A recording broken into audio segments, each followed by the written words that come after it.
The cold morning air hung heavy as I stood there, frozen in place. Saw bang.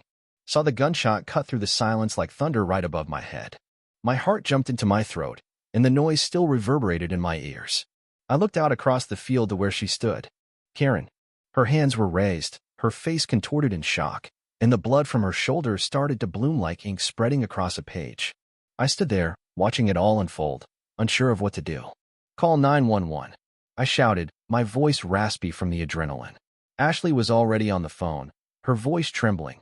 Someone's been shot. She was trespassing. Oh my God. I felt like everything was moving in slow motion as Karen slumped against the wooden fence, the sack of stolen goods, eggs, tools, and vegetables still gripped tightly in her hand. The shot wasn't meant to hit her. It was supposed to be a warning. But maybe it wasn't. I didn't know anymore. And just like that, sirens wailed in the distance, and the whole world seemed to shift. I could only look down at her, still breathing but bleeding, and wonder how we got here. How did it come to this? How had Karen, off all people, this self-proclaimed guardian of neighborhood values, end up stealing from our farm and then getting herself shot in the process? But to really understand what happened, I need to take you back, all the way to the beginning. Because this didn't start with a gunshot. It started with a dream. A dream of peace, simplicity, and tomatoes. 6 months ago, Ashley and I were done with the city life. The noise, the crowds, the endless buzz of suburban life. We packed up, sold our house, and found a little slice of land just outside a small town in Texas. It wasn't much, 12 acres, but to us, it was heaven. No more honking cars, no more nosy neighbors peeking through their curtains, no more HOA rules dictating what we could or couldn't do. We built our dream home ourselves. Took 6 months, but we did it.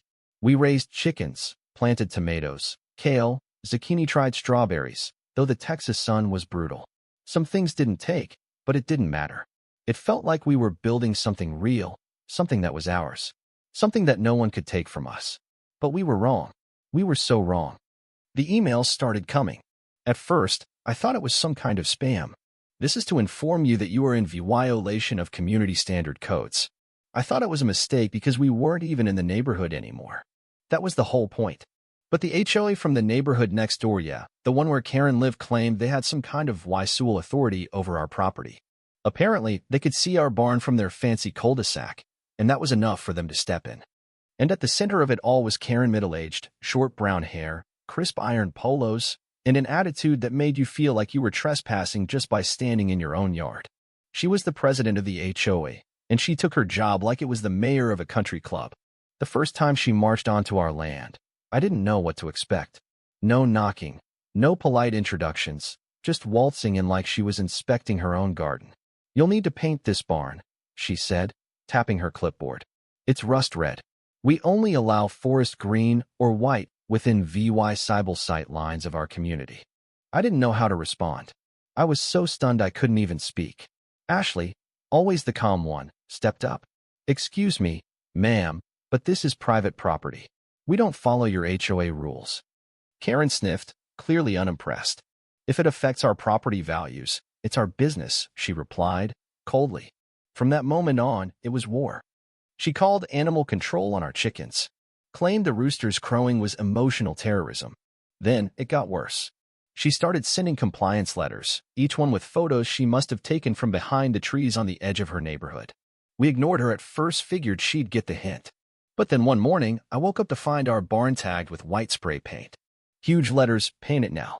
We didn't even have cameras at that time, so we couldn't prove it, but we knew. Things started to go missing. A bucket, a garden tool, a handful of eggs. I started getting paranoid. Ashley told me I was overreacting, but one night, she caught Karen on the phone camera, digging through our chicken coop under the moonlight. We went to the police, but the footage wasn't clear enough to press charges. They said they talked to her. Nothing happened. That's when I decided to take action. I installed cameras, motion sensors, even put up no trespassing signs all around our property. But Karen kept coming back. One morning, I went outside to find all our tomatoes gone, vanished. The only trace left behind was a single footprint by the garden bed. Ashley started sleeping with the lights on. I started sleeping with the shotgun under the bed. And then, it happened. The morning started out so calm. The sun was rising gold and soft, just like every other morning. I made coffee while Ashley went to collect eggs. Then, the alarm went off. a motion sensor at the barn. I rushed out there, and there she was, Karen, climbing over the fence with a sack full of stuff. She didn't see me at first, but when she did, she bolted. I yelled at her, "Get off my property." She didn't stop. She reached into her jacket, maybe for her phone, maybe for pepper spray, or maybe something else. I fired a shot. Just a warning. But it went wild. She stumbled and fell, blood soaking through her sleeve. I stood there, frozen, the gun still warm in my hands. Ashley screamed. The sirens were already getting close, and I knew nothing would ever be the same again. It wasn't just about the stolen eggs anymore. It was about something much darker. And the shot I fired? That was just the beginning. The ambulance came fast. Too fast, like they were waiting. Karen was slumped against the fence, her face pale, lips trembling. "I want him arrested," she whispered through gritted teeth as paramedics loaded her into the ambulance. I could barely hear anything else over the ringing in my ears. They took my firearm as EVY Denke, and the deputy sheriff asked me to step back. Ashley tried to explain it was an accident. Karen had been trespassing. But in that moment, I knew if the cameras didn't capture the truth, if Karen played the VY Tim just right, I could lose everything. But the worst part? That's when I realized Karen wasn't just stealing eggs. She was hiding something much bigger, and whatever it was, she didn't want us to find out. Days passed. No charges. No voice-sits. Just silence. But we heard through the grapevine that Karen was milking the incident. She was telling people she'd been hunted like an animal by the wild man on the farm. Then, we got a letter. It was from the HOA's attorney. They were suing us for due law $350,000. CIVIL trespass, emotional distress, and endangerment of community welfare.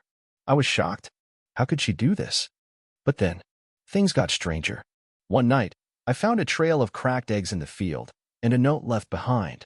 Next time, it won't just be eggs. Ashley kept asking, "Do you think it was Karen?" But I knew. It wasn't just her anymore. Someone else was involved, someone who didn't care about fences, cameras, or court orders. The next day, I dug deeper into the barn, found a hidden plastic case buried in the dirt. Inside, there were blueprints, maps, and a memory card. I knew I had to find out what it was, but when I started copying the files, the power went out. The next thing I knew, someone was watching our place from the woods. I felt it. A presence. I didn't wait. I rushed to the sheriff's office with the memory card. Deputy Morales looked at the files, blueprints of our land, surveillance footage, even coordinates of tunnels running under our farm. This was bigger than I could have ever imagined. It was a network smuggling, energy theft. And Karen had been caught up in it, trying to protect herself. I couldn't help but wonder, had she been forced into helping them? Was she trying to stop it all? And then, everything hit the fan. That night, we got another letter. "You should have left. It's not over."